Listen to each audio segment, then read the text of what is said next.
حمدا يوافي نعمه ويكافئ مزيده. يا ربنا لك الحمد كما ينبغي لجلال وجهك ولعظيم سلطانك.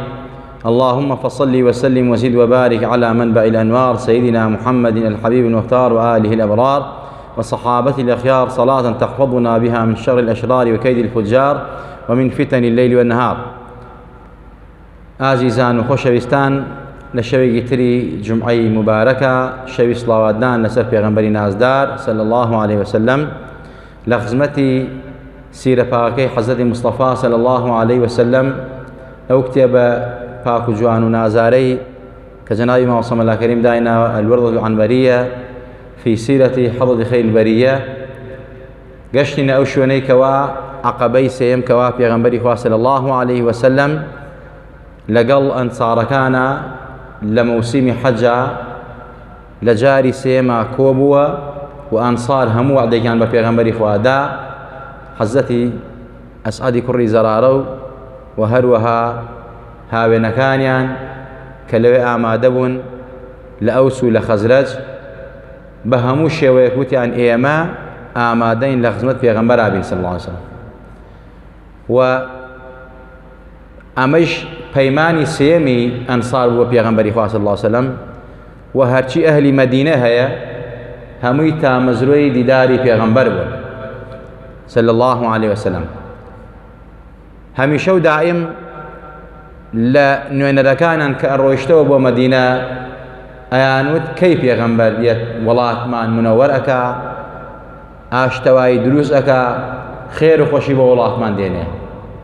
مەدینەمان طەیبە و شاری یەثریب مەدینە منەوەر و پیرۆزەکە، ئەنسار تامەزرۆ بن، ژن و منداڵ و پیر و گەنج و لاو و گەورە تامەزرۆی پێغەمبەر بن صلی الله عليه وسلم. جا مامۆستا فەرمێت وبعدما تمت البيعة ثالثة وانتشرت دعوة الإسلام في الحرم قد زاد في المشركين ثورة الغضب في دار ندوتهم بسفلة الهمم قد قرروا قتل خير الناس دون حيا بالليل في غسق وشدة الظلم وجاء جبريل ينهاه عن المكث في بيته حذرا من طالب النقم وبلغ الأمر بالهجرة عن الحرم إلى مدينته العليا في الشيم فخرج المصطفى عن بيته مخبرا عليا عن أمره في البدء والختم، يعني والختم هتا آخری شعرەکان کە ماوەسە باسی هیجرەتی پێغەمبەری خواکە. پێغەمبەری خوا صلی الله عليه وسلم ئەوانی ڕەوانە کردەوە ئەوس و خەزرەج کە وتمان لە پەیمانی عەقەبەی سێما 95 کەس لە ئەوس و خەزرەج هاتنە خزمەتی پێغەمبەری خوا، هەموو وعدێکیان بە پێغەمبەر داوتیان یا ڕەسوول الله بەسەر و ماڵ و ئەولادەوە لە خزمەتتاین، ئێمە لە ئاستی جەنابتا خاوەنی ماڵ نین، خاوەنی نەفس و ڕوحی خۆشمانین، هەمووی هی تۆیە. قوربانی ئەنسار بین کە بەڕاستی قورئانی جوان ناوی بردوون کە ئیتر مهاجرین و ئەنسار کۆچەر و یاریدەرەکان ئەفزەلی ئەصحابی پێغەمبەری خوان صلی الله عليه وسلم، السابقون السابقون أولئك المقربون. أم أصحاب بريزانا هم وعد يوم پیغمبری خوا صلی الله عليه وسلم. پیغمبری خوا چاوەڕێی چی بوو؟ فەرمانی خوا بوو بە هیجرەت، چونکە پیغمبر صلی الله عليه وسلم وما ينطق عن الهوى إن هو إلا وحي يوحى، بأمر خوا جوڵێتەوە، بأمر خوا ئەدوێت، چاوەڕێی فەرمانی پەروەردگار بوو لەبارەی هیجرەتەوە. بەڵام فەرمووی ئەوەی ئەصحابی منە لە عەزیەتە لە ناڕەحەتیە یەک و دوو بەنهێنی هیجرەتکەن بۆ لای براکانتان بۆ مەدینە، هەتا منی فەرمانی هیجرەتم بۆ تێ یەم بۆ لاتان. ئەصحابی پێغەمبەری خوا کۆچیان کرد یەک و دوو بۆ مەدینە، وەکو چۆن هیجرەت یەکەمان بۆ حەبەشە ئەنجا بۆ مەدینەی منەوەرە، ئەوانەی حەبەشەش دوای ئەگەڕێنەوە بۆ مەدینە. پێغەمبەری خوا صلی الله عليه وسلم حەزرەتی ئەبوبەکر هەر هەمیشە حەزی کرد فەرمانی پێ بکە کۆچ بکە هیجرەت بکە، بەڵام پێغەمبەری خوا ئەیفەرموو سەبر کە با خوا هاوڵێکە بۆ بنێرێت. حەزرەتی ئەبوبەکریش تێگەیشت بوو لە معاناتی پێغەمبەری خوا پێشوەقت وشتری ئامادە کرد بوو ڕێنیشاندەری ئامادە کرد بوو زادی ئامادە کرد بوو توێش و زەخیرەی خست بوو ئەیزانی ئەو ڕەفیقە پێغەمبەری خوا صلی الله عليه وسلم بەڵام پێغەمبەری خوا دەری نایبڕی بەهەرحاڵ هەمووی بەنهێنی کۆچیان کرد ئیلا حەزەتی عومەر نەبێ کە فەرمی یا ڕەسوڵ الله ئێمە لە سەحەق بین من بە ئاشکرا کۆچەکەم پیاوێکی بە غیرەت و بە هەیبەت و بە عیزەت بوو حەزەتی عومەر چ لە زمانی جەهالەتە چ لە زمانی ئیسلامە بۆیە بەڕاستی ئیسلام بە ئیمامی عومەر بە عیزەت بوو دوعاکەی پێغەمبەری گرتیەوە وەنی خوا ئەم ئیسلام بە عیزەتکەی بە یەکێ لە عومەرەین عومەری کوڕی هیشام کە ئەبوو جەهل بوو عومەری کوڕی خەتاب کە حەزەتی عومەر بوو بەڵام حەزەتی عومەر دەرچوو لە دوعاکەی پێغەمبەری خوا صلی الله عليه وسلم بەڕاستی بوو خاوەنی عیزەتی ئیسلام بوو بەو خاوەنی جێگە و پێگە کە پێغەمبەری خوا لە ئاستێکی ئەوەنە بەرزا باسیەکە مەلایکە لەسەر زاری قسەیەکە پێغەمبەر بەهادای من حەزەتی عومەرە بوو حەزەتی عومەر هاتە ناو شاری مەککە لە دارونەدۆ چایخانەی قوڕەیشەکانەکە کۆ بوونەوە بۆ پلاندانانی کوشتنی پێغەمبەر و مسڵمانان وتی ئەوا من وە مەدینە کۆچەکەم کامتان خۆتان بە مەرد و بە پیا و بە ئازا ئازانن با بێت دۆڵێک لە دۆڵەکانی مەککە کێ عەزەکە خێزانی بێوەشن کەوێ و مناڵی هەتی و کەوێ و دایک ڕۆڵە ڕۆی بۆ بکا و جەرگیان سوودێت با بێت دەقەی من بگرێت زۆر بە نەبەردانە و ئازانەم زاتە کۆچی کرد بەڕاستی ئەخیری نەوەکانی مەجووس شەهیدیان کرد لە ناو میحرابی پێغەمبەری خوا صلی الله عليه وسلم ئەینا ڕوبەڕوو پێیان نەئەوێرا بەڵام لە میحراب و لە پشتەوە لە حەزەتی عومەریاندا ڕەزا و ڕەحمەتی خوای لەسەر بێت هیجرەتی کرد پێغەمبەری خوش ئەمری هیجرەتی بۆ هاوە بن جبریل هاو فەرمی ئەم شەو نابێت لە ماڵی خۆتا بخەوی ئەی پێغەمبەر خوا سەلامی بۆ ناردووی و ئەبێ ئەم شەو کۆچ بکەی هیجرەت بکەی نەمێنی لە ماڵی خۆتا پێغەمبەری خوا فەرمی فەرمانە بەپەلە خۆی گەیاندە ماڵی حەزی ئەوبەکر خەبەری دا بە حەزی ئەوبەکر ئامادە بە کۆچ ئەفەرمێت حەزەتی عایشە و حەزەتی ئەسما کچانی نازاری حەزەتی ئەوبەکر دەستیان کرد بە گریان حەزەتی ئەوبەکر دەستی کرد بە گریان فەرمیانان باوکە بۆ ئەگریت فەرمی لە خۆشیە حەزەتی عایشە و حەزەتی ئەسما فەرمی نەمانزانێت تا ئەو کاتەیش گریانی خۆشی هەیە کە حەزەتی ئەوبەکر دەستی کرد بە گریان کە هاوڵەکەی پێغەمبەرە صلی الله عليه وسلم گریانی خۆشی اینجا فەرمی یا ڕەسوڵ الله واللهی چەند ڕۆژێکە من دوو وشترم ئامادە کردووە عەبدوڵڵای کوڕی ئۆڕەیقم ئامادە کردووە بە ئەسمام وتووە بە مێردەکەی وتووە بە ئەمانە کە چۆن بێن بە دوامانە چۆن خواردنمان بۆ بێنن چۆن هاوکارمان هەموو شتێکم ئامادە کردووەی پێغەمبەری خواستن ماڵ و سەرەتەکەش هەمووی هێناوە هەتا پێغەمبەری خوا فەرمی ئەی چیت بۆ ماڵ و ناڵەکە بەجێهێشتووە فەرمی ئەبقەیت لەهم الله وەڕەسوولو بەس خوا و پێغەمبەرم بەجێهێشتەوە بەیان هەمووی هێناوە فیدای پێغەمبەری ئەەکەم ئیسا ئەمە گەر لای وەهابیەکانە باسی کەی ئەمانەی کەوا خۆیان ناوناوە سەلەفی ساڵح کە ناساڵحن دژمنی سەلەفی ساڵحن ئەڵێنەوە شیرکە ئەی باشە چۆن پێغەمبەر بەم شیرکە ڕازی بوو چۆن ئیمامی ئەوبەکر حەزی ئەوە چۆن شیرکەی کرد فەرمی خوا و پێغەمبەرم بەجێهێشتووە پێغەمبەر نەفەرمی نەخێر نابێ وا بڵێ ئەبێ بڵێ خوان بەجێهێشتووە پێغەمبەر زەردەخانەی بۆ کرد کەوتی خوا و پێغەمبەرم بەجێهێشتووە یعنی خوا و پێغەمبەر ئاگایان لێیانە خۆ پێغەمبەر دەسەڵات خوا پێیدا هەموو شتە خوایکە هەمە عەقیدەی موسڵمانانە بەڵام عەقیدەی خەواریج و وەهابی چونکە عەقیدەی یەهودە ڕقانە لە پێغەمبەر صلی الله عليه وسلم ئەیانە شان و شکۆی پێغەمبەر سووکەن بەڵام خوا سووکیانەکە ڕۆژ بەڕۆژ جا خۆشەویستان پێغەمبەری خوا دەستی کرد بە هیجرەت لەگەڵ حەزەتی ئەبوبەکری سیدیقا کەوت نەڕێ پێش وەختیش حەزەتی عەلی ئامادە کرد فەرمی ئەی عەلی شێری خوا حەزەتی عەلی وەک کوڕی پێغەمبەری خوا وا بوو دوای بوو بە کوڕی پێغەمبەری خوا چونکە بوو بە زاوای پێغەمبەری خوا سەڵسم لە ماڵی پێغەمبەرا گەورە بوو فەرمووی ئەم شەو لە جێگەی منا تۆ ئەخەوی چەرچە فەسەڵدەکە دەی بەسەر تا و خۆت دائەپۆشی گەنجێکی 12 ساڵ بە غیرەت بە هەیبەت بۆیە شێری خوا لە شوێنێکە تەئکید بێت کوشن نەیفەرمووی یا ڕەسوڵ الله نایکەم ناڕۆم چۆن ڕۆم ئەم کوشن بەخوا پێغەمبەری خوا فەرمی بڕیاری کوشتن بۆ من دەرچووە خوا منی ئاگادار کردووە ئەم شەو ئەدەن بەسەرما تۆ لە جێگەی منا بخەوە بۆ ئەوەی کەوا من لەوێ نەبم دێ ئەگەر گەنجێکی ئێمە بێ قسم بخوا باوکیشی الله والله مادام تو ئەمری کوشتن قسم بخوا لە جێی تۆ ناخەوم تۆ ئەمری کوشتنە هەیە جا من ڕۆمە جێگەی تۆ منە کوشتن جێگەی تۆ چۆن شتی وابێ حەزرەتی عەلی فەرمی یا ڕەسوڵ الله بە گیان و بە فیداتم بەسەر سەر بەسەر چاو قوربانت بین کەڕەم الله وەجهه حەزرەتی عەلی چۆن جێگەی پێغەمبەری خوا ساسن قوڕەیشی لە دارنودا کۆبوونەتەوە کەوا پێغەمبەر شەهیدکەن بیکوشن بەڵام پێغەمبەری خوا پێش ئەوان خەبەری پێدا بۆیە خوا فەرمێت وإذ يمكر بك الذين كفروا ليثبتوك أو يقتلوك أو يخرجوك أما لسورة أنفال أفرميت مكر كيد حيلو فيل عن دارشت نخشو بلان عندنا كبراسي كافركان تو ببسنوا ريقري ليبكن يا بتكشن يا نيلن درشي بلام خواي تبارك وتعالى أقاداري كل توي باراست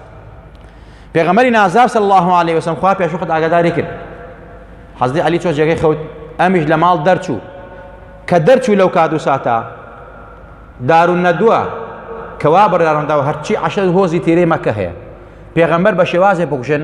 خوێنەکەی دابەش کە مەنا هەموو تیرەکانە وا بڕیاڕەنداوە نەگە تیرەیەک بیکوشتایە ئەو کاتە بەنو هیشام قەیەگر بەنو جەماعەتی مەسەلەی عەبدولموطەلیبانە قەیان نەگرتن بەڵام هاتن بە ئەبوو لەهەبی مامەی شێوە بە هەموویانە وتیان پێغەمبەر ئەکوژین ئەبوو لەهەبی مامەی کە ئەمری وتی منی لەگەڵتانم بیکوشن با لە کۆڵمان بێتەوە نەجاتمان بێ بەهەرحاڵ لە هەر تائیفە و لە هەر تیرەیە گەنجێکی جەربەزیان هەڵبژار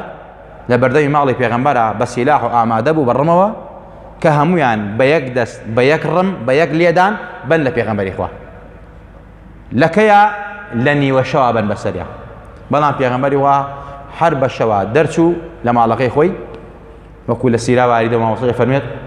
سورة ياسين فين فرمي بسم الله الرحمن الرحيم ياسين والقرآن الحكيم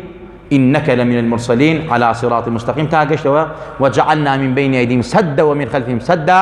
فأغشيناهم فهم لا يبصرون مشتي قلي بيبو كردي بتشاوي أنا همويان بيان كوانا همویان بەڕاستی کوێر بوون پێغەمبەریان نەبینی صلی الله علیه وسلم پێغەمبەر دەرچوو لەگەڵ حەزی بەکرا ئەنجا کە چوونە ماڵەوە بۆ کوشتنی پێغەمبەری خوا صلی الله علیه وسلم چەرچەفەکان لادا حەزەتی عەلی بەخێرهاتنی کردن پێیان عەلی تۆی وتیان بەڵێ فەرمی بەڵێ منم ئەی پێغەمبەر کوا محەممەد کوا محەممەد دەرچوو بە خۆتان بە ناوی وا دەژ بێتان نەزانی ئادەی ئەمجارە ڕاکەن بە دوایە بە کوێ چوو لە کوێ ڕۆی چۆن ڕۆشتەوە بۆ کوێ تەبعەن دواتر ئەو بۆیان نەدۆزراوە بڕاراندا هەر کەسێ بیدۆزرێت بە مردووی بە زیندوی 100 وشتری سووری بنێ وەکو بڵێ 100 مۆنیکا وشتری سوور ئەوەنە مهم بووە لەو کاتە گەنجیش خەڵکی خامە تەماعەکان کوڕە بە قوربانە فریاکەون کاکە کەتی بۆ هۆزیان دروستە کرد و جەماعەتیان دروستە کرد بەس پێغەمبەر بگرن و بە مردووی و بە زیندوی کاکە 100 وشتر کەم نییە بەهەرحاڵ پێغەمبەری خوا صلی الله علیه وسلم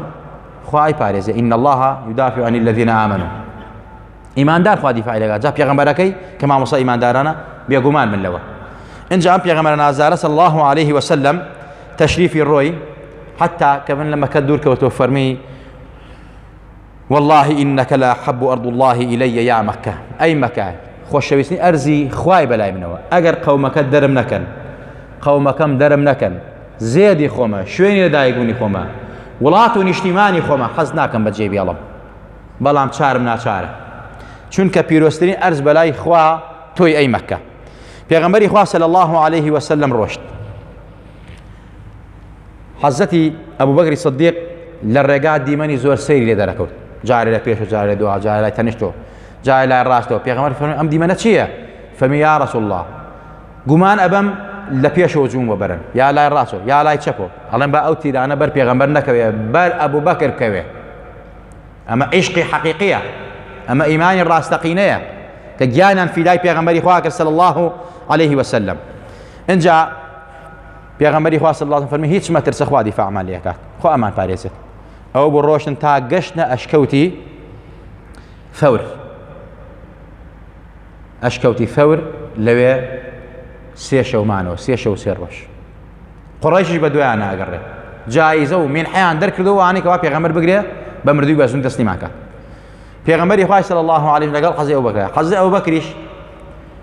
نەفەرێکی گرتووە، ئەو نەفەرە کافرە کە ڕێنمونیانەکە، بەڵام شەرت نییە کافری خراپێ. عەبدوڵای کوڕی ئۆرەیق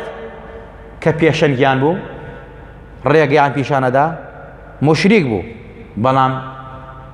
بۆ سەدوشتر نەخەڵەتا، بەڵێ خۆم سەدوشتر بۆ ئەمانیان تەسلیم دەکەم. ئەگەر خەڵکی لای خۆمان وایە تەمەعبازەکان ئێستا بووایە کورەوخان نەک پێغەمبەر هەموو شتیان تەسلیم بکرد. کافریش بوو، ئیمانی بەخوا نەبوو، یعنی بەڵام کافرێکی چی بە ویجدان بوو. الئینسان من خەیری ئەوصاف. ڕێنمونی پێغەمبەر ئەوانی کرد حتا مەدینە.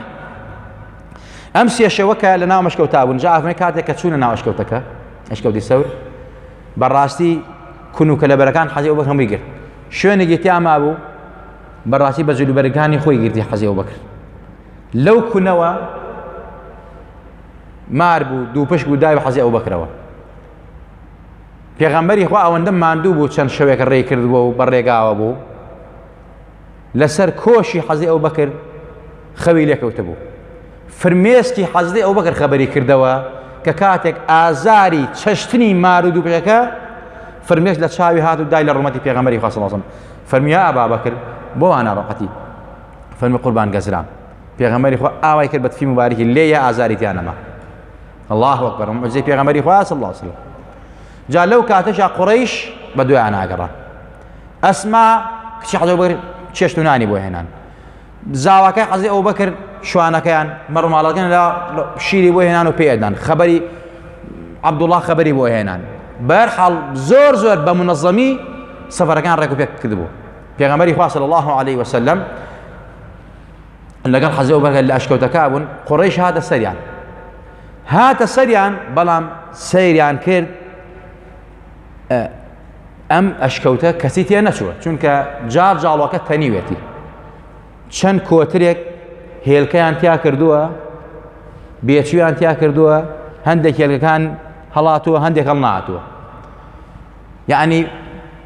هەتا حەزی ئەوبەکر فەرمێ ئەگەر سەیری شێرقاجی خۆیان بکرێ ئەمایان نەبینی. زۆر ترسا. پێغەمبەری خوا فەرمی بۆ ئەترسی؟ ئەی ئەبا بەکر إن الله معنا، خواهاتی ناردە خوارەوە.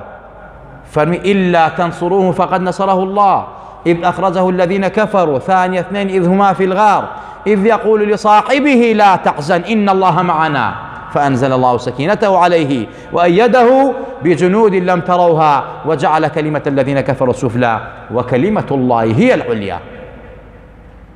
انجا حەزەتی ئەوە سەکینەی بۆ هاو، ئارامی بۆ هاو، ترس و بێمی نەما بەوتەی شیرینی نازاری پێغەمبەری خوا و ئاەتی قورئان خۆشەویستان. اینجا پێغەمبەری خوا صلی الله علیه و سلم ئەم مژدەی دا بە حەزی ئەوبەکر و قوڕەیشیش، یعنی ئەگەر سەیری ژێرقاجی خۆیان بکرا پێغەمبەریان نەبینی، بەڵام خوا وا چاوی کوێر کردبوون. بۆیە پێغەمبەری خوا فەرمی اللهم ئەعمی ئەبصارهم، خوایە کوێریان کەی لە ئاستێما، کوێریان کردبوون، خوا کوێری کردبوون. جا ئالێرا حەزەتی ئەوبەکر و پێغەمبەری نازدار لە ئەشکەوتی سەورا بەجێڵین تا کات و سادێتر تا جمعەیەتر لە خزمەتی ئەوەی بەڕێزە ئەچین لە خزمەت ئەم پێغەمبەرە نازدارە و ئەسحابە نازارەکانی و هاوڵی بەڕێزی حەزی ئەوبەکری سدیق خەسووری نازاری پێغەمبەری خوا صلی الله علیه و سلم کە چۆن گیان فیدایانە لە خزمەت پێغەمبەرا بوون صلی الله علیه و سلم. ئەسحابانە ئەبێ من و تۆی مسلمان و ئیماندار ئەسحاب ئاسابین لە بەرامبەر پێغەمبەر و دینی پێغەمبەری خوا صلی الله علیه و سلم. عەقیدە و بیر و باوەڕمان، ئەدەب و ڕەوشت و ئەخلاقمان وتەمان نابێ بێئەدەم بین بەرامبەری پێغەمبەری خوا صلی الله علیه و سلم، نابێ بە چاوێکی بەڕاستی ئینسانێکی زەعیف و لاوازەوە باسی پێغەمبەر بکەین و ناوی پێغەمبەر و سەیری پێغەمبەر بکەین. پێغەمبەر پێغەمبەرە صلی الله علیه و ئەفضەلی مەخلوقاتە. وەک حەزەتی ئەوبەکر وەک ئەسحابەکان یەک بە یەک ئاوا بەئەدەب بین، دەنگیش بەرز نەکەین لە خزمەت ناوی پیرۆزیە.